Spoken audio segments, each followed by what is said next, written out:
Hi everyone, this is Joe Huggins with the Rocky Mountain Short Takes podcast on suicide prevention, and today I'm at the Bridging the Divide conference talking with Richard McKeon. Richard, could you tell us a little bit about yourself and how you came to be in this field? Sure. So I'm trained as a clinical psychologist, got my Ph.D. at the University of Arizona. When I was probably my first, particularly striking encounter regarding a suicidal person, I certainly, as a graduate student in practicums, worked with people who were suicidal. But when I was an intern at Yale, I lost a patient to suicide. And this was someone who, because of his past history of suicidal behavior, knew was at high risk.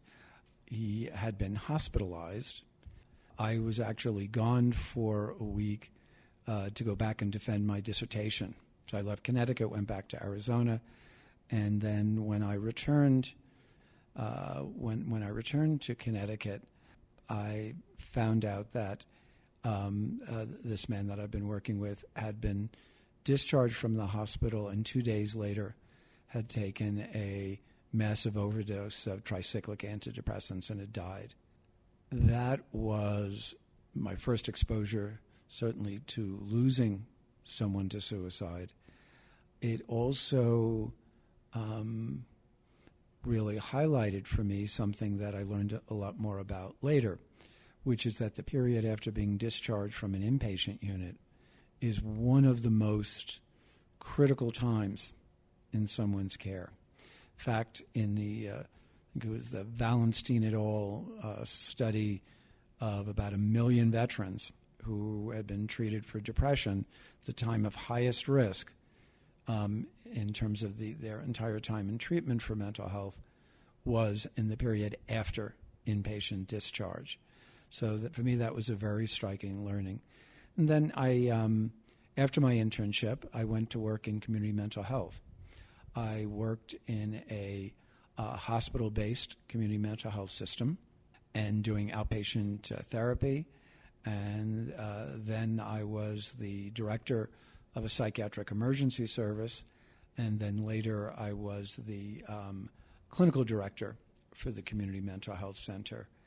And so in all of those roles, of course, we were working with many people at risk for suicide, and the importance of having a coordinated approach, but also a more effective approach, was something that was very much on my mind, trying to figure out how can we do better for all the people that we're seeing who are at risk for suicide. So that was some of the background that led me from going from the community mental health realm to working on suicide prevention for the federal government as I am now.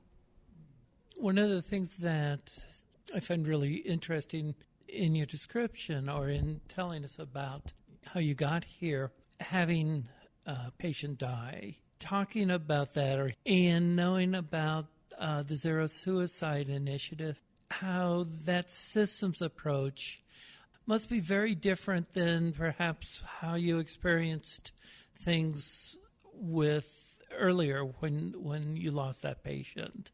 Is that at all right? Yes. Well, when I was in training, one of the things that was most striking to me was, even though I was working with people who were suicidal, and this is an experience that's not uncommon for mental health professionals when they're in training, I was never exposed to any suicide prevention training, either as a graduate student or as an intern. And I often will say when I'm giving talks, the only lecture that I ever heard about suicide during my entire graduate career, including my internship training, was the one that I gave, because I had a psychopathology professor who said, pick a topic, present to the class. And I picked suicide and presented on that to the class. That was it. So there was no time when systematically went through the components of suicide risk assessment or discuss therapeutic approaches for working with somebody who was suicidal. That was just not incorporated into the training at all. And that's clearly a problem because I think it is you're much more likely to be anxious if you haven't received any kind of training in any area. And so when I was in practice in community mental health, I was much more attentive to try to make sure that everyone who was working for me was trained, and really that we had systems to support the clinician. So a key part of zero suicide, I think it's important to understand, is that it's really designed to try to provide the individual clinician with the supports they need to do more effective suicide prevention work, and not to, as happens too often, leaving the clinician on their own, having to do probably the most difficult thing in suicide prevention. And what I mean by that is the most difficult thing in suicide prevention probably is to know for sure whether somebody in the days ahead is going to try to kill themselves. Now, we can assess risk, and we have ways of doing that, but ultimately we're very much dependent on what somebody is willing to tell us and on the relationship we establish with them and on their willingness to collaborate with us in keeping them safe. Zero suicide is really a way of trying to array around an individual clinician, typically working in an organized setting, supports about how to approach working with someone who is suicidal so that they're not feeling like they have to be kind of in it alone. We have data, and I said we, I shouldn't, it's really the Action Alliance has data from about 30 to 40,000 mental health clinicians, and about half of them say they feel like they don't have the training, the supervision, and the support to work with suicidal people. Now, of course, our whole kind of public health model for suicide prevention is to identify people at risk and to get them in mental health care. So we need to be sure that those people feel competent to have conversations about suicide and that they would know what steps to take. Now, when I say know what steps to take, that doesn't mean that in a zero suicide organization that it would never lose somebody to suicide, because a clinician can give very good care, and it's possible that someone might still die tragically.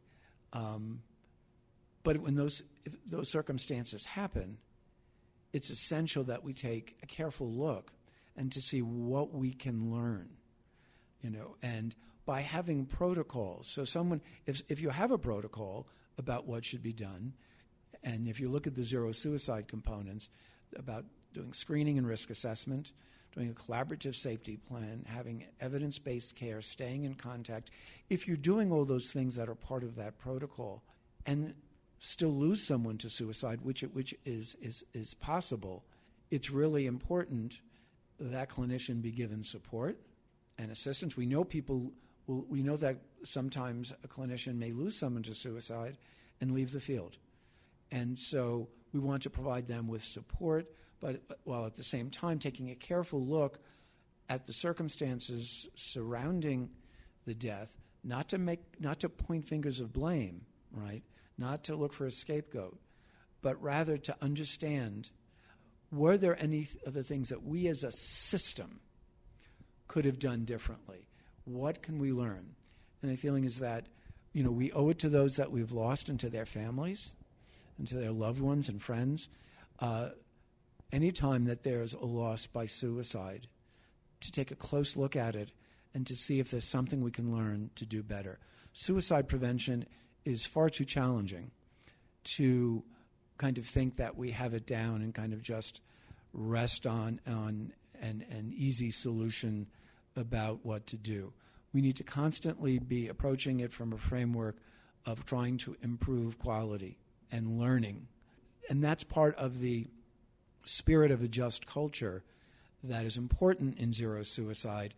At the Henry Ford Healthcare Center, where the Zero Suicide Initiative was really started, They put a great emphasis on systematic attention throughout the whole organization to support the individual clinician in the work that they were doing, to give them the tools and help that they needed, and to look at deaths and attempts that may have taken place, but to do it within the framework of a just culture. I was just talking with Ursula Whiteside. One of the things he talked about is this idea that we're all in this together, where it's a team approach. Can you say a little bit about that? Well, I think that we're all in it together on a number of different levels.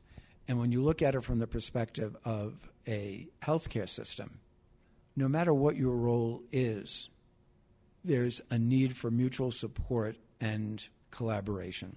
And that means a level of engagement from the individual clinician, but also from managers. I had the experience, I was the manager for an outpatient department as well as for our emergency service. We obviously worked closely with our psychiatrists and consulted frequently about situations where there might be risk, trying to always do a careful balancing of risk. So it's generally been considered that consultation is an essential part of caring for a suicidal person. You try to minimize trying to go it alone because you always want to be able to have those kinds of discussions and consultations or presentations.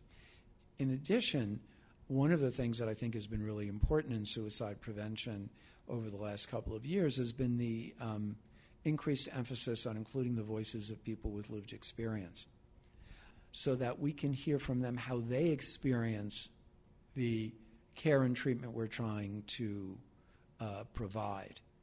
That's very important because ultimately it's much more challenging to prevent somebody's suicide if they're not working with us.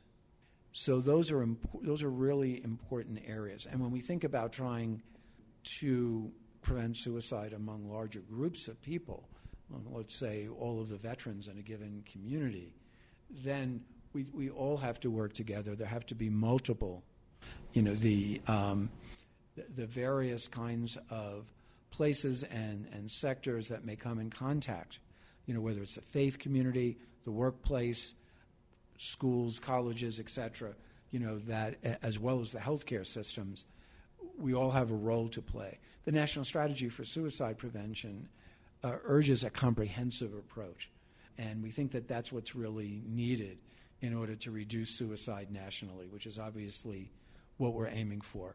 We want to reduce suicide among all Americans, and we certainly want to reduce suicide among Americans' veterans. And we will have links to all of those resources that you've mentioned and other resources to accompany this podcast. Here at the Bridging the Divide conference, you've given an afternoon keynote. You've got dinner to go to, so I don't want to take up much more of your time. Is there anything you'd like to close with?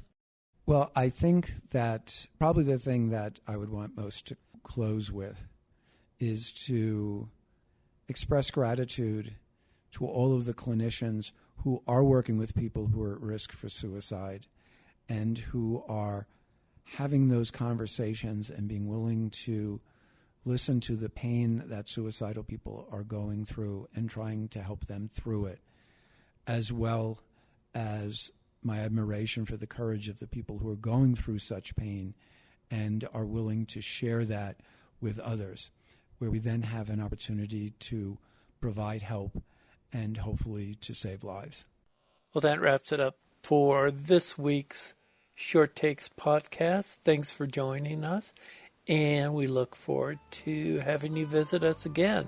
In the meantime, think about giving us a review on Apple's iTunes, and we'll see you next time for more on Short Takes on Suicide Prevention.